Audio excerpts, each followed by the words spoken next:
Robert Mueller probe, the Russia probe, is showing signs of winding down, but critics are accusing House Intel Committee Chairman Adam Schiff of unleashing a conspiracy theory with his recent claim after Senate Intelligence Committee Chairman Richard Burr said his panel found no evidence of collusion. So now we've heard from the Senate, the House, the DOJ, and now the FBI. And look at these headlines. The Wall Street Journal publishing this op-ed.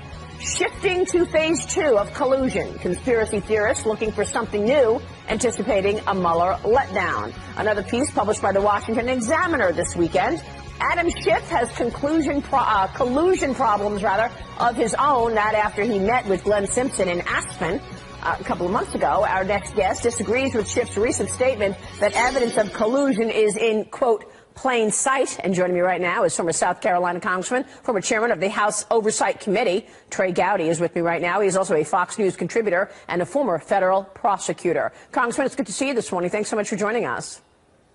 Yes, ma'am. Thank you. Well, what was it, a year and a half ago when Adam Schiff came out and went on the Sunday morning programs and said, I have more than circumstantial evidence that there was collusion between the Trump campaign and the Russians? How is it possible that he has not corrected himself at this point, since we've heard from the Senate, the House, the DOJ, and now through Andrew McCabe's own words, the FBI, that we have yet to see any collusion?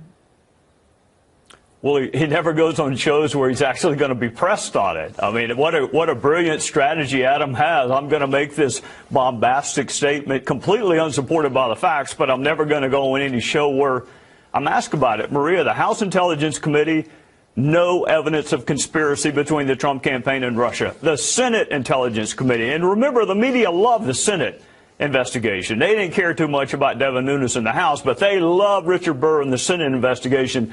No evidence of conspiracy between the Trump campaign and Russia. Mueller's indictments, no indictments showing conspiracy between the Trump campaign and Russia. There's never been a witness who's alleged conspiracy between the Trump campaign and Russia, and yet Adam Schiff, that three-eyed raven, Adam Schiff, who can see things nobody else can see, says he has evidence more than circumstantial, not quite direct. By the way, for those who didn't go to law school, there's no such thing. There's no such thing as evidence that is not circumstantial or direct. But Adam has seen it, and he's never pressed on it. Yeah, it's pretty incredible, actually, because, you know, this issue is still out there. We're waiting for Robert Mueller to wrap up his report with some conclusions here. But at this point, we are hearing from people like Andrew McCabe, who is now on a book tour, as you know, talking about things like 25th Amendment, how this effort was underway to remove the president, and how he was so sure that he needed that investigation in place to make sure to find the collusion. What do you make of Andrew McCabe out the way he is, talking about what he's been talking about, even though he's been referred for criminal charges by the Inspector General? Well, let's go back to May the 9th, I believe it was. Comey is fired, and Andy McCabe wants you to believe that the Department of Justice and the FBI were just in utter chaos, and they thought the President of the United States might be an agent of Russia, and they thought the President of the United States may be guilty of criminal obstruction of justice. This is May the 9th of 2017. 2 days later, Andy McCabe is before the Senate Intelligence Committee with the entire world watching. It's on worldwide television. And he's got the Senate Intelligence Committee, and he doesn't say one single solitary word about Donald Trump being an agent of Russia or criminally obstructing justice. And if that's not good enough, if 2 days wasn't enough time for Andy to process that, in June of 2017, he's right back before the Senate Intelligence Committee. If you really believed, Andy, that Donald Trump was an agent of Russia, why did you tell CBS and not Congress? If you really, Andy, believed that Donald Trump criminally obstructed justice, why did you tell CBS, but you didn't tell the United States Congress a month after you discovered it? Yeah, I mean, this is really stunning, because he was in Washington testifying back-to-back days, and he didn't say anything about that then. He also didn't discuss what we learned in the CBS interview, that there were actually 3 investigations into Donald Trump or his campaign or his presidency. Isn't that right? Yeah, there were 4 opportunities that Andy McCabe had to tell either the House or the Senate what he told CBS. 4 separate, independent opportunities to do so. And the reason I say 3 investigations, you had the July 2016 investigation that was initiated and signed off on by Peter Strzok. That was into the Trump campaign. And then when Comey is fired, Andy McCabe proudly told CBS that he launched his own counterintelligence investigation into whether or not Donald Trump was an agent of Russia. And then, for good measure, he launched a criminal investigation into obstruction of justice. So I'm not great with math, but that's 3 separate investigations into a duly elected president, near as I can tell, simply because he fired Jim Comey. Right, or they didn't like him. I mean, you know, obviously we know they didn't like him based on all those biased texts between Peter Strzok and Lisa Page. But, I mean, you're a former federal prosecutor. Don't you need a predicate, a real evidence-based reason to launch a criminal investigation into a duly elected sitting president?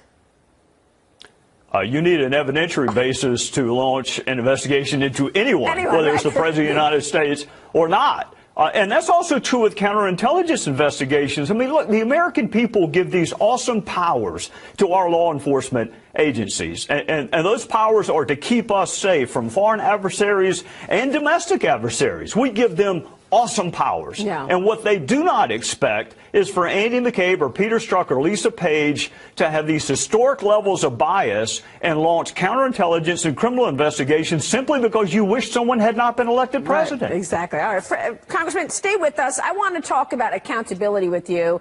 I want to get your take on what we might learn from Robert Mueller, and also have you react to something one of your former colleagues said on this program last week, and that was John Ratcliffe, who joined us.